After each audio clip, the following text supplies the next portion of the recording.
jumpa lagi di video pembelajaran Belajar dan Mengajar dengan saya Indra Gandhi, NIM 09150802220111. Dalam video kali ini kita akan membahas mengenai teori belajar konstruktivisme.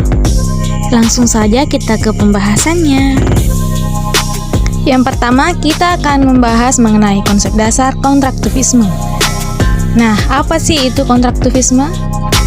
Konstruktivisme merupakan sebuah pandangan yang berlandaskan pada pandangan bahwa dengan merefleksikan pengalaman, kita membangun pengetahuan akan dunia di mana kita berada. Dan adapun ciri-ciri belajar konstruktivisme yaitu terdiri atas orientasi, elisitasi, restrukturisasi, dan review. Orientasi.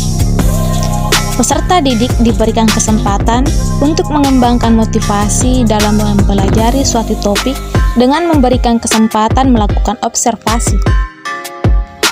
Elisitasi.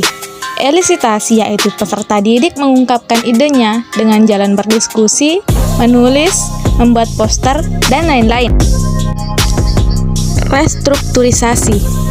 Restrukturisasi yaitu klasifikasi ide dengan ide orang lain, membangun ide baru, mengevaluasi ide baru, penggunaan ide baru dalam berbagai situasi.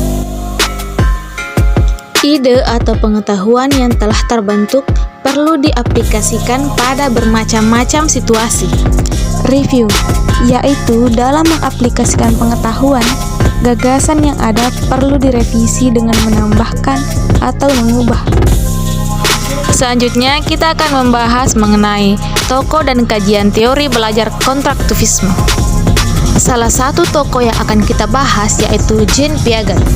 Konsep dasar teori Piaget berasal dari gagasan bahwa perkembangan anak berguna untuk membangun struktur kognitifnya, dan Piaget mengungkapkan istilah tersebut dengan nama skema.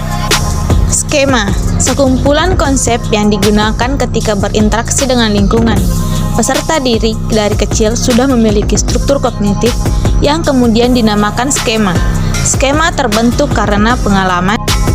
Semakin dewasa peserta didik, maka semakin sempurnalah skema yang dimilikinya. Proses penyempurnaan skema dilakukan melalui proses asimilasi dan akomodasi. Selanjutnya, aplikasi dan implikasi teori belajar konstruktivisme. Ada sejumlah implikasi yang relevan terhadap proses pembelajaran, di antaranya yaitu pengetahuan didapat melalui konstruksi terhadap kenyataan yang ada dan bukan lewat jumlah informasi yang didapat. Kedua, pengetahuan dibentuk dalam diri individu atas dasar struktur kognitif yang dimiliki. Tiga, dalam pembelajaran, seorang guru harus menciptakan pengalaman khas dan alami secara sosial kultural bagi peserta didiknya. Yang keempat, dalam proses pembelajaran, guru harus memberi otonomi, kebebasan peserta didik mengeksplorasi masalah dan pemecahannya secara individual ataupun kelompok. 5. Dalam proses pembelajaran, guru harus mendorong terjadinya kegiatan kognitif seperti mengklasifikasi, menganalisis, menginterpretasikan, memprediksi, dan menyimpulkan.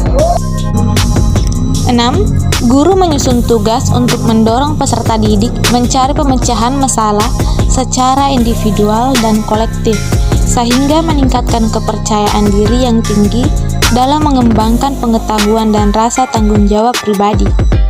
Selanjutnya, kita akan mengetahui mengenai kelebihan dan kekurangan teori belajar konstruktivisme.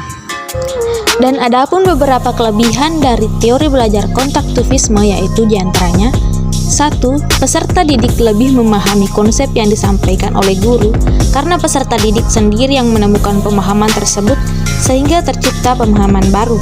Yang kedua, terlibat aktif dalam memecahkan dan menuntut peserta didik untuk berpikir.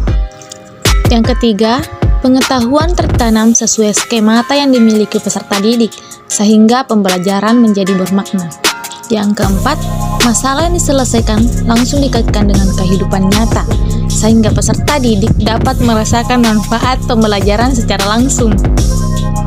Yang kelima, Dalam proses pembelajaran, guru harus mendorong terjadinya kegiatan kognitif seperti mengklasifikasi, menganalisis, menginterpretasikan, memprediksi, dan menyimpulkan.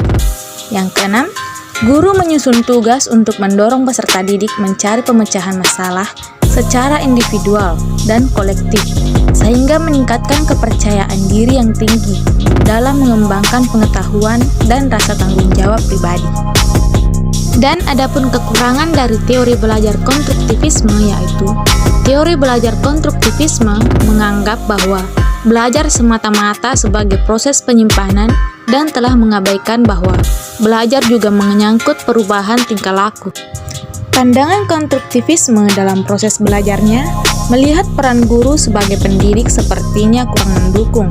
Selain itu, peserta didik dituntut untuk bisa membuat pengetahuan dengan ide mereka masing-masing, sehingga pendapat peserta didik berbeda dengan pendapat para ahli.